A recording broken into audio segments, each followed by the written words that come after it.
Yo, what's up, family? What does it mean that a woman should have a gentle and quiet spirit in 1 Peter 3:4?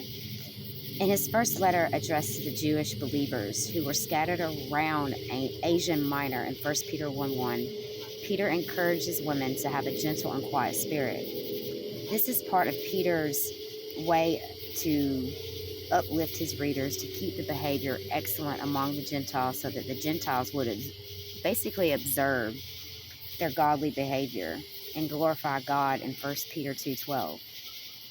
Part of, honoring and doing that, Peter wanted to show them through the word. In 1 Peter 2:13, Peter's Peter's expressing to the believers where to live as those possessing freedom, but not to use that freedom as an excuse for wrongdoing, family.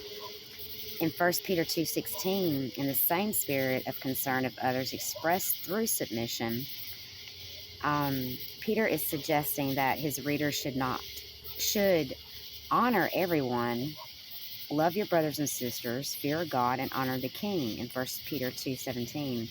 In the same way, servants were to show a Christ-like behavior in humbling themselves towards those in authority over them. And that all depends on who's in authority over them. In 1 Peter 2:20, Jesus had provided our greatest example in demonstrating humility and enduring undeserved suffering for the benefit of others in 1 Peter chapter 2:21-22. Jesus suffered and died as a substitute for us so that we would no longer be in bondage to sin, family, but may be made alive in his righteousness, 1 Peter 2:24. All believers are expected to show this kind of submission to one another. As Paul puts it in Ephesians 5:21, believers should submit to one another in the fear of Christ. Both Peter and Paul reminded their readers of Jesus' example and then challenged the believers to show Christ-likeness in all their relationships and in all their ways. It is written in this context that Peter urges women to have a gentle and quiet spirit, which, we don't see a lot of that today, but it's very important to, Jesus is the same yesterday, today, and forever. His word doesn't change. So we are still to have that type of spirit that 1 Peter 3:4 is talking about. After reminding his readers of Jesus' example of humility in 1 Peter 2:21-24, Peter instructs married women to show submission to their husbands in 1 Peter 3:1. In this case, the purpose is so that husbands who are not obedient to the word might be won over, basically, by the purity of their wives' attitude and behavior, family. That's right. Your husbands can be won over because of how you act and how you walk with Christ. And that's in 1 Peter 3:2. Peter describes that the attitude and behavior looks like the woman's true adornment and is not an external appearance. Okay, it's not the outward beauty, but the true adornment is the inward character and is of the imperishable quality. It is the unfading beauty of a gentle and quiet spirit. 1 Peter 3:4. The term gentle does not imply weakness, family, by no means, but rather self-restraint. It is one told to be gentle and the character of great worth in God's sight in 1 Peter 3:4, and is imperishable. It lasts and has value in every generation. So, and even in years past, this is how women who hoped in God demonstrated their true adornment in 1 Peter 3:5. Peter uses this example of Sarah in verse 6. It is by a gentle and quiet spirit that a godly woman expresses her submission to her husband, family.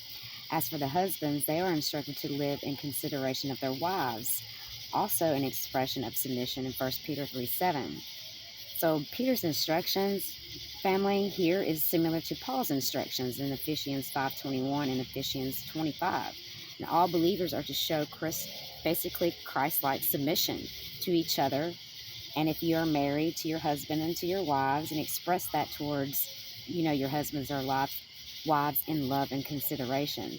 As Paul and Peter explain how believers can fulfill all of that. And you have to do that through submission, family. And both emphasize on the qualities that will help in a particular relationship, depending whether you're single or married. While all believers are to be gentle, as it is a part of the fruit of the Spirit, the Holy Spirit bears in all of us. And we know that to be in Galatians 5:22. And all believers should live well-ordered and peaceful lives, family. 1 Timothy 2:2. Peter emphasizes in the context of husbands and wives that the particular characteristics of a gentle and quiet spirit basically would be a great benefit to the person. If you know, and not everybody is meant to get married. There are many of the apostles and the disciples, and many of them never got married. So marriage is not for everybody. But where Peter talks about it, it can be a benefit to someone. And that can be, opposite. It could be the husband that brings the wife to God through his behavior, or it can be the wife that brings her husband to Christ because of her behavior and how she walks with Christ. God has a way of using us as vessels to help other people come back to him. It's just something to remember. He's always watching over us, family. He loves us. Glory be to God. I hope you guys have a great Saturday night. Be safe, okay? I love you all. Later.